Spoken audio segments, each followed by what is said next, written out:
A woman who was part of the most powerful political family in the world. A woman whose face appeared on magazine covers across the globe, whose fashion choices set trends, whose composure during one of America's darkest days became legendary. She had wealth. She had fame. She had a name that would be written into history forever. But behind that name, behind the pearls and the pillbox hats and the perfectly composed smile, Jacqueline Kennedy was fighting a war that almost no one around her could fully see. This was a war to protect her own identity, a war to protect her children, and, in the end, a war to protect herself and her family from a world that had started to feel less like a dynasty and more like a target. Today, we're going deep into the real story of Jacqueline Bouviers Kennedy Onassis. How a refined, quiet, book-loving young woman married into a family that was, in almost every way, her complete opposite. How that mismatch, year after year, tragedy after tragedy, slowly turned into a deep and very real fear, and how that fear eventually pushed her to make one of the most controversial decisions of her life. Let's start at the beginning, because to understand why Jackie felt the way she did, you first have to understand exactly what kind of world she was marrying into. Jacqueline Lee Bouvier came from an entirely different universe than the Kennedys. Her family, the Bouviers, were East Coast, upper class, and steeped in French aristocratic heritage. It was a world of horseback riding, art history, poetry, and quiet elegance. Jackie herself was a graduate of studies in art and literature, fluent in French, deeply private, soft-spoken, and someone who treasured solitude and beauty over noise and spectacle. She was, by nature, an observer, someone who preferred a quiet library to a loud room. The Kennedys were almost the exact opposite. Joseph P. Kennedy Sr. and Rose Fitzgerald Kennedy had 9 children, and they raised every single one of them inside a culture of relentless competition. At their summer compound in Hyannisport on Cape Cod, the Kennedy children spent their days sailing, swimming, playing tennis, and above all, playing touch football on the lawn, fiercely, competitively, almost violently at times. Joseph Sr. openly encouraged this. He wanted his children, especially his sons, to win at absolutely everything they attempted. His personal philosophy was blunt and unforgiving. When the going gets tough, the tough get going. Losing in the Kennedy household simply wasn't tolerated, whether it was a sailing race, a football scrimmage, or a dinner table debate about politics. One of JFK's own nieces, Kathleen Kennedy Townsend, later described those summers at Hyannisport, surrounded by nearly 30 cousins, as feeling like a disciplined summer camp, packed wall to wall with tennis, sailing, swimming, and softball, every single day, rain or shine. There was no room for quiet withdrawal. There was no room for simply sitting on the porch with a book while everyone else was out competing. Now imagine Jackie, reserved, cerebral, allergic to unnecessary noise, stepping into that world for the first time as Jack Kennedy's fiancée in 1953. It wasn't just a marriage, it was a collision of 2 entirely different cultures. And almost immediately, that collision produced friction. Historical accounts and biographies describe how large parts of the extended Kennedy family viewed Jackie as distant, cold, even a snob. She didn't throw herself into the touch football games with the same aggressive enthusiasm the family expected. She didn't perform the loud, boisterous energy that defined every Kennedy gathering. And privately, by several accounts, Jackie found some of that boisterousness, the shouting, the roughhousing, the constant one-upmanship, simply too much, too crude. Not the world she came from. But here's where the story gets more nuanced than most people realize, because Jackie's relationship with the Kennedy family was never uniform. It wasn't simply Jackie versus everyone. With her father-in-law, Joseph P. Kennedy Sr., the fearsome patriarch who terrified most of his own children, Jackie actually built a surprisingly warm relationship. The two of them understood each other in a way many others in the family didn't. Some biographers suggest Joseph Sr. respected her intelligence, her sharp wit, and the fact that she never simply bent to pressure. The real tension was with Rose Kennedy, her mother-in-law. According to Langdon Marvin, a close personal friend of JFK, who was interviewed for one of the definitive biographies of the family, the relationship between Jackie and Rose was so strained that those closest to them described it in stark terms. The two women, in his words, deplored one another. Two very different models of womanhood colliding under the same roof again and again, for years. So this was never a simple story of one woman against an entire family. It was something far more layered, real warmth in some directions, real hostility in others, and Jackie navigating all of it while trying to hold on to a version of herself that the family culture didn't always make room for. And that brings us to one of the deepest sources of Jackie's alienation. Not the football games, not the noise, but something far more personal. The role women were expected to play inside the Kennedy dynasty. Even before she married into the family, Jackie had already expressed serious doubts. She knew, everyone around Jack Kennedy knew, that he had a reputation as a womanizer. And she feared, correctly, that marrying into this family would mean being expected to accept whatever came with it, without complaint, without confrontation, without asking for more. That fear turned out to be entirely justified. Inside the Kennedy family, largely shaped by Rose Kennedy's own example, daughters-in-law were taught, implicitly and sometimes explicitly, to simply look past their husbands' infidelities. Joseph Sr. himself had been notoriously unfaithful throughout his marriage to Rose, and Rose had, over decades, normalized this pattern for the entire family. Affairs were something you didn't discuss, you didn't confront, you certainly didn't leave over.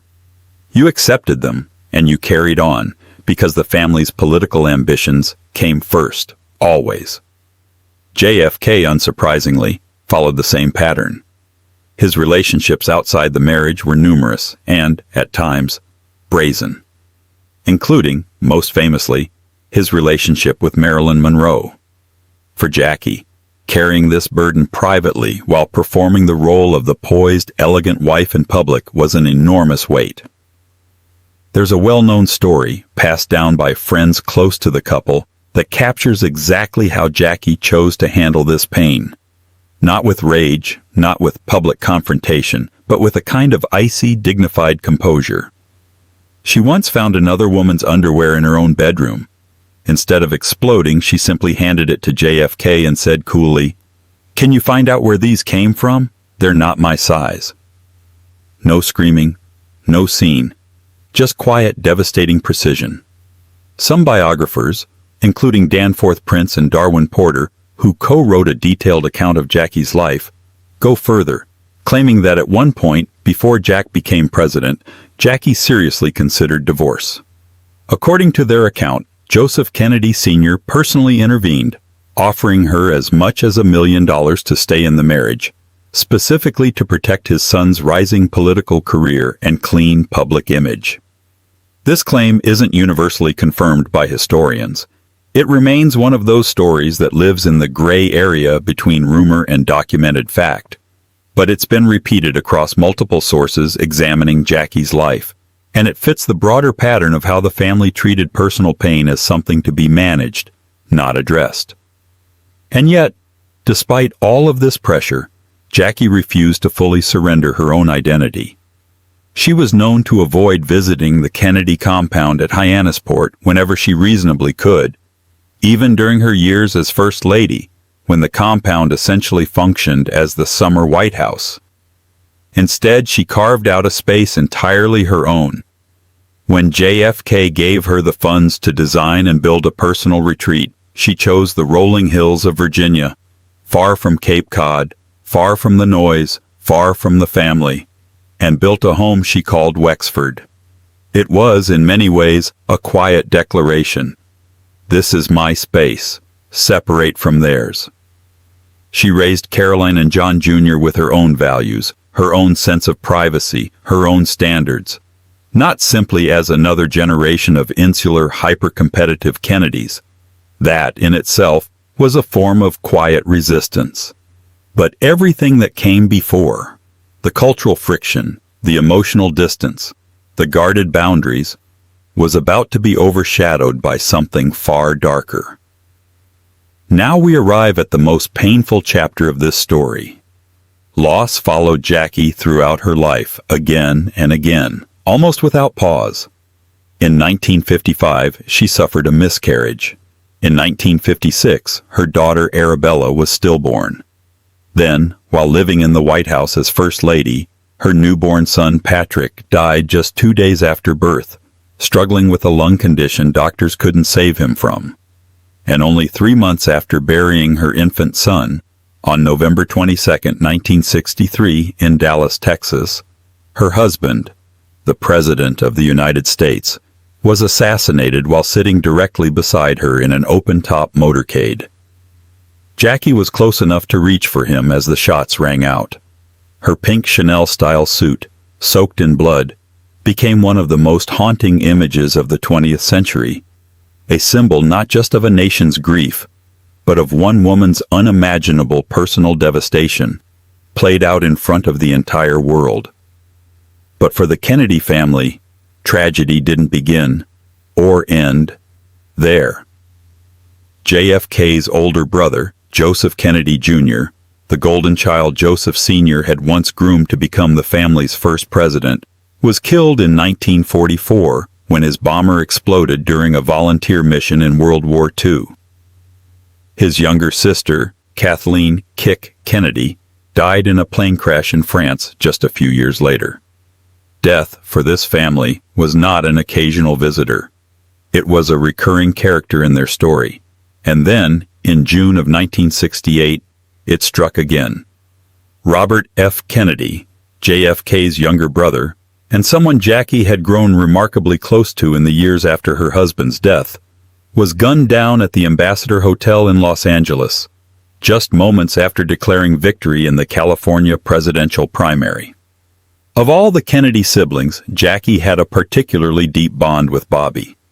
He had been the one who stood by her after the loss of her daughter Arabella, showing her for the first time a softer, gentler side of the Kennedy men. She had encouraged him to stay in politics after JFK's death. She had even allowed young John Jr. to appear in campaign material to support Bobby's Senate run. She had recommended he read Aeschylus and Sophocles, Greek tragedy, advice he took to heart, quoting it publicly after Martin Luther King Jr.'s assassination just months earlier. The call came at 4 o'clock in the morning. Jackie's brother-in-law, Stas Radziwill, phoned her from London. Still half asleep, she told him not to worry. Robert was fine, he'd just won California. She had no idea what had actually happened. Radziwill had to gently, painfully tell her the truth. Something inside her broke that night, permanently. She would later tell a friend a sentence that has echoed through history ever since. They're killing Kennedys in America. If they are killing Kennedys, my children are the #1 targets. I want to get out of this country. This wasn't hyperbole. It wasn't grief speaking in exaggeration. It was the raw, unfiltered fear of a mother who had now watched 2 members of her husband's family, including her own husband, gunned down in public in the span of less than 5 years. To Jackie, the Kennedy name no longer felt like a legacy of power and privilege. It felt like a bullseye. Her 2 surviving children, Caroline and John Jr., were growing up inside a spotlight they never asked for. Tour buses rolled past their Georgetown home, slowing down so passengers could photograph the children playing in the yard. Reporters camped outside, hoping for a glimpse, a quote, a moment of unguarded grief they could publish. The world had turned 2 ordinary children into permanent symbols of national tragedy. Jackie once put it in words that capture the suffocating weight of it perfectly. The world is pouring terrible adoration at the feet of my children. She wanted more than anything to give Caroline and John Jr. something close to a normal childhood. But as long as they remained in the United States, carrying the Kennedy name, in the aftermath of 2 assassinations, that simply wasn't possible. It's in this exact moment of raw fear and grief that Aristotle Onassis re-enters the story. Onassis, a Greek shipping magnate, had actually known Jackie for years. The two first met back in the 1950s, when she was still married to then-Senator JFK. Their early acquaintance had mostly been through business and social circles, connected in part through her sister, Lee Radziwill, who had her own close relationship with Onassis. By 1968, Onassis had become Jackie's most serious and most unlikely suitor. He was 23 years her senior, twice divorced in spirit if not fully on paper, short, sturdily built, unpolished in his manners, the near total opposite of Jackie's refined elegance. He'd also been carrying on a long, well-publicized affair with the opera singer Maria Callas. The Kennedy family despised the idea of the two of them together. Robert F. Kennedy, in particular, urged Jackie, during his own presidential campaign no less, to hold off on any talk of marriage with Onassis, worried about how it would look, worried about the family's image. Jackie agreed to wait, at least until after the election. Then Bobby was killed. And in the wreckage of that second assassination, everything changed. Staying in America no longer felt like an option to Jackie. It felt like standing in the open, waiting for the next tragedy to find her family. Onassis, on the other hand, could offer something no one else in her life could at that moment: real, tangible security. He had his own private island, Scorpios, in the Ionian Sea. He had immense wealth. He had the kind of insulated privacy that no amount of Secret Service protection in Washington could replicate. On October 20th, 1968, just 4.5 months after Robert Kennedy's assassination, Jacqueline Kennedy married Aristotle Onassis in a small Greek Orthodox ceremony on Scorpios. 10-year-old Caroline and 7-year-old John Jr. held the traditional wedding candles. The world, quite simply, was stunned. Overnight, the woman who had spent 5 years as America's most revered grieving widow had become the wife of a controversial, much older Greek tycoon, a man the American public, and especially the Kennedy family, viewed with deep suspicion. The backlash was immediate and harsh. Newspapers ran headlines questioning her judgment, her loyalty to JFK's memory, even her morality. Some in the Kennedy family, and certainly much of the American public, simply couldn't understand how Jackie Kennedy had become Jackie O so quickly and so shockingly. But for those who understood exactly what Jackie had lived through in those 5 years, 2 assassinations, relentless press intrusion, a childhood for her kids that had become impossible to protect, the decision made a brutal kind of sense. This wasn't really a love story in the traditional sense. It was, more than anything, an act of self-preservation.